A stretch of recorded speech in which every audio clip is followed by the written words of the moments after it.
বকেয়া বেতনের দাবিতে এই মুহূর্তে রাজধানীর তেজগাঁওয়ের মূল সড়ক অবরোধ করে রেখেছে গার্মেন্টস কর্মীরা। দর্শক, আমরা এই মুহূর্তে রয়েছি তেজগাঁওয়ের যে লাভ রুট রয়েছে সেই লাভ রুট সংলগ্ন এলাকায়।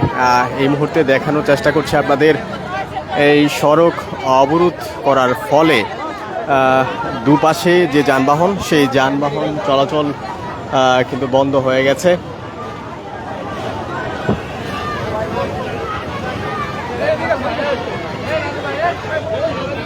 এই মুহূর্তে আমরা দেখতে পাচ্ছি এখানে আইন শৃঙ্খলা রক্ষাকারী বাহিনী রয়েছেন, তারা চেষ্টা করছেন যারা এই মুহূর্তে গার্মেন্টস শ্রমিক আন্দোলন করছেন তাদের বুঝিয়ে এই সড়ক থেকে সড়ক অবরোধ প্রত্যাহার করার জন্য। কিন্তু আমরা কয়েকজনের সঙ্গে কথা বলেছি, সেই গার্মেন্টস শ্রমিকরা বলছেন যে তারা দাবি আদায় না হওয়া পর্যন্ত তারা যে সড়ক অবরোধ সেই সড়ক অবরোধ কর্মসূচি থেকে তারা সরে যাবেন না। আপনাদের যদি একটু রাস্তাটি দেখাতে চাই, রাজধানীর অন্যতম ব্যস্ততম একটি সড়ক এই তেজগাঁও মহাখালী থেকে যে মগবাজারের রাস্তাটি রয়েছে এবং সেই রাস্তাটি পুরোপুরি ব্লক রয়েছে এবং যার কারণে যারা অফিসগামী যাত্রী রয়েছেন তারা কিন্তু বিপাকেই পড়েছেন, কারণ উভয় পাশেই রাস্তা বন্ধ করে দেওয়া হয়েছে। আপনাদের দেখানোর চেষ্টা করছি এই সকাল 10টা নাগাদ সকাল 10টা নাগাদ তারা এই সড়কটি অবরোধ শুরু করে এবং এখন পর্যন্ত তারা এই সড়কে অবস্থান করছে। তাদের দাবি, তাদের যে বকেয়া বেতন রয়েছে সেই প্রতিষ্ঠানের পক্ষ থেকে তাদের বুঝিয়ে দেয়া না হলে তারা এই সড়ক অবরোধ কার্যক্রম চালিয়ে যাবেন। আমরা দেখতে পাচ্ছি এই মুহূর্তে কোনো ধরনের যাতে অপ্রীতিকর ঘটনা না ঘটে সেই কারণে কিন্তু আইন শৃঙ্খলা রক্ষাকারী বাহিনী মোতায়েন করা হয়েছে। পাশাপাশি দেখতেই পাচ্ছেন যেখানে মানুষের সমাগম রয়েছে, উভয় পাশেই গাড়ি চলাচল পুরোপুরি বন্ধ থাকায় মানুষের মধ্যে যে ভোগান্তি সেই ভোগান্তি কিন্তু বহুগুণে বেড়ে গেছে।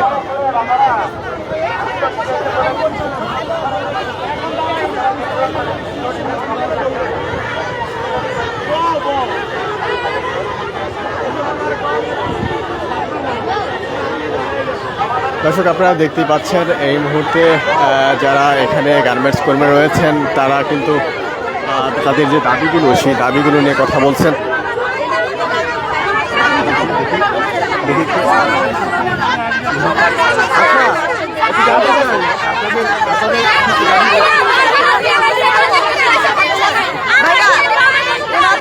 এই আপনারা আগে রোডটা ছাড়েন, রোডটা ছাড়েন, রোডটা চালু হবে না ভাই।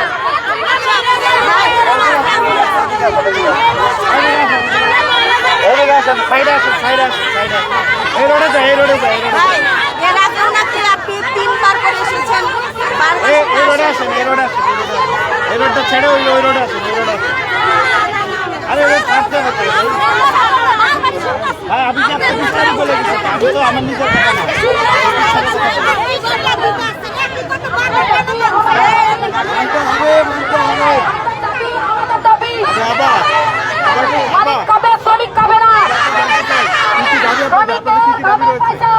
আমাদের দাবি আমাদের না বলে আমাদের ফ্যাক্টরি বন্ধ করে দিছে, আমাদের ফ্যাক্টরি বন্ধ করে দিছে, আমাদের বেতন পামু, ছুটির টাকা পামু।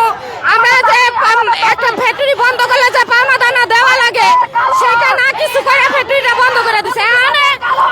কলকারখানার লোক 2 দিন পর আসে, 2 দিন পর সময় নাই, 2 দিন 4 দিন, কিন্তু কোনো জায়গাতে কোনো সমাধান দিতেছে না, কোনো জায়গাতে কোনো সমাধান পাই না। আমরা ঘর ভাড়া দেওয়া লাগবো, আমাকে দোকান ভাড়া দেওয়া লাগবো, ছেলে মেয়ের মাদ্রাসার টাকা দেওয়া লাগবো।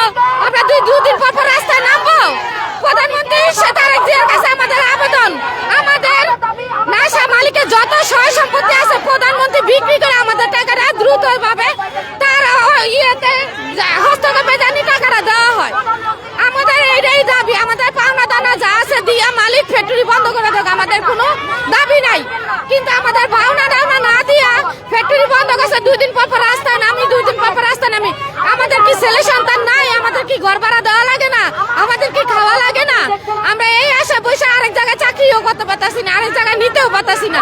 তাহলে সেইটা কি সরকার তোকে দেখতেছে না? আমাদের সরকারের কাছে আবেদন, আমাদের এই ঝামেলাটা জানি তাড়াতাড়ি শেষ করে দেয়। দর্শক, আপনারা একটু শুনছিলেন যে একজন গার্মেন্টস শ্রমিক তিনি বলছিলেন তাদের যে দাবি রয়েছে সেই দাবি না পূরণ হওয়া পর্যন্ত তারা এই সড়ক অবরোধ কার্যক্রম চালিয়ে যাবেন। দর্শক, আপনাদের একটু এখানকার ভিতরে চিত্রটি দেখানোর চেষ্টা করছি যে এখানে এই ঘটনাকে কেন্দ্র করে কিন্তু অনেক বেশি আইন শৃঙ্খলা রক্ষাকারী বাহিনী মোতায়েন করা হয়েছে যাতে কোনো ধরনের অপ্রীতিকর ঘটনা না ঘটে। পাশাপাশি এখানে যারা আন্দোলন করছেন তাদেরকেও বুঝিয়ে যাতে রাস্তা ছেড়ে দেওয়া যায় সেই ব্যবস্থাও কিন্তু আইন শৃঙ্খলা রক্ষাকারী বাহিনীর পক্ষ থেকে করা হচ্ছে, কিন্তু তারা কোনোভাবেই সে তাদের কথা শুনছেন না।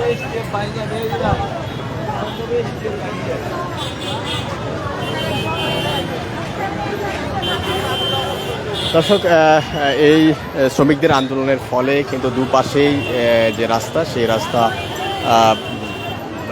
ব্লকেট করা হয়েছে, পাশাপাশি এখানে যে যান চলাচল সেগুলো পুরোপুরি বন্ধ রয়েছে, যার কারণেই যারা অফিসগামী মানুষ রয়েছেন বিভিন্ন গন্তব্যে যাচ্ছেন তারা কিন্তু ভোগান্তিতে রয়েছেন। দর্শক, এই ছিল রাজধানী তেজগাঁও থেকে সড়ক অবরোধের সর্বশেষ তথ্য। আমরা আপনাদের আবারও হাজির হব নতুন তথ্য নিয়ে। তখন পর্যন্ত সমকালের সঙ্গেই থাকুন।